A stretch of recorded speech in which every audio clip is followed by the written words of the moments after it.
both the elders have given an institutional and a legal look to this, the perspective of this matter.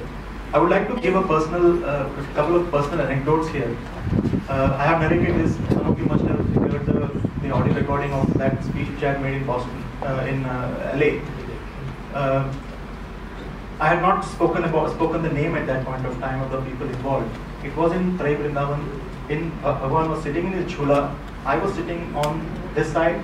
Mr. Gangadhar Shetty Garu was sitting in the center, and Mr. Narsimurti sir was sitting on this side. All three of us were sitting, and Mr. Narsimurti brought this idea to Swami, telling that, Swami, there is this 15-year-old young boy here in Bangalore. This was in the year 1999 or 2000. Okay? We are talking about way back. So, Swami, I had gone to this boy in the city, and he's from a very beautiful family, very ordinary family. There is a great tejas, great radiance on this boy's face, and Swami speaks through him, Swami. And he was continuing to talk, extol about this boy, and I was shocked.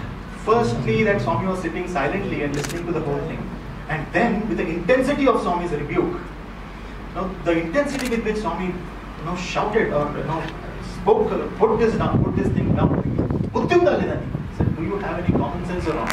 How can you, who have been so close to me, who has been here always, in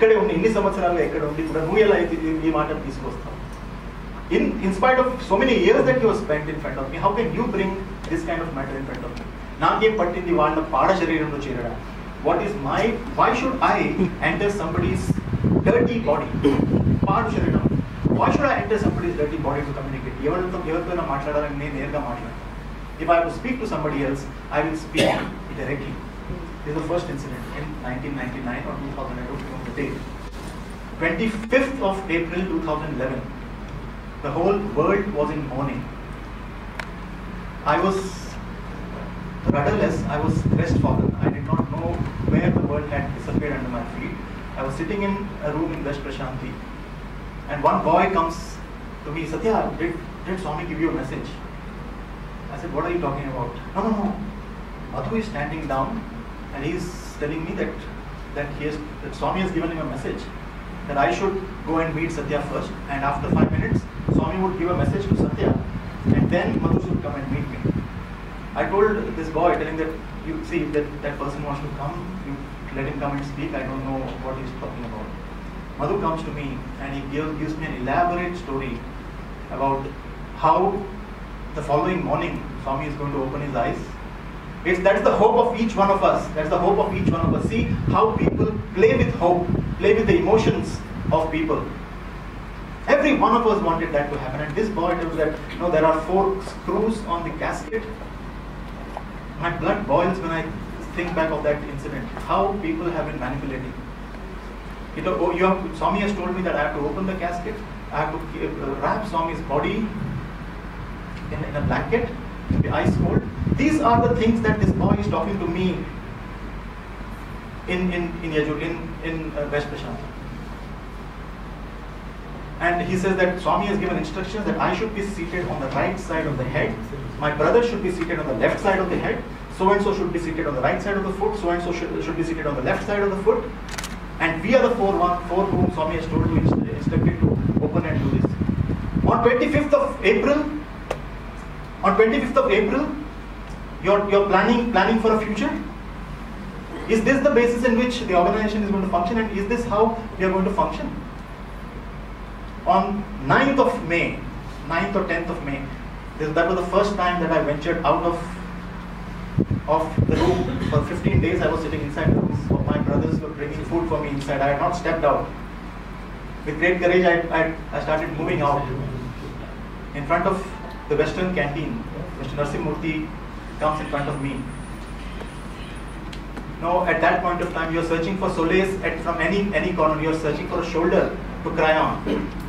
And this gentleman, with whom I have spent endless hours sitting at Swami's lotus feet and massaging Swami's feet and looking at Bhagwan and admiring him, admiring Swami, admiring this gentleman who has stood as a pillar. I thought that I'll get words of solace from him. You know what he tells me? Sathyajiit, how are you? How is your sadhana going on? Are you all right? Those are the first words. Then he says to me, What are your future plans? These will finish you off. These people will finish you off. They will not understand your pure heart. See what this gentleman is doing. Why don't you come with me to Alike? Why don't you come with me to Alike? I will hand over the entire administration of Alike to you. Run the Vidyavani program from Alike. That was the last time I saw this gentleman in his face. I have not seen this gentleman after that.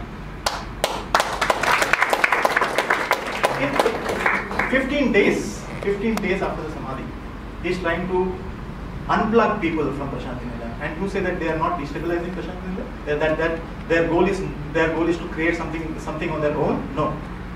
It has always been playing on the emotions. It is always been playing on the fears of people. Yes, there is a great vacuum in the hearts of people, and they are filling it with false hope. Yes, we want Swami to be heard. We want Swami to be there. Prashanti Nilayam could have started an entire procession that from Yajurmandir Swami's car is coming every day. It is not a difficult thing. But Prashanti Nilayam has got the maturity to accept every face of Bhagwan's avatar. Yes, Bhagwan is no longer in the physical form. Prashanti Nilayam, with a painful heart, with a pained heart, accepts that as Bhagwan's divine will. They do not cling on to some fanciful ideas.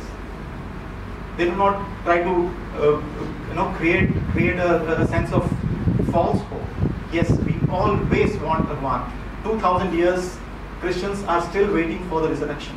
They are waiting for Bhagwan for Jesus to come back, and we will continue to hope for that, but not create nonsensical institutions around that. This, I think, should be on record. Thank you.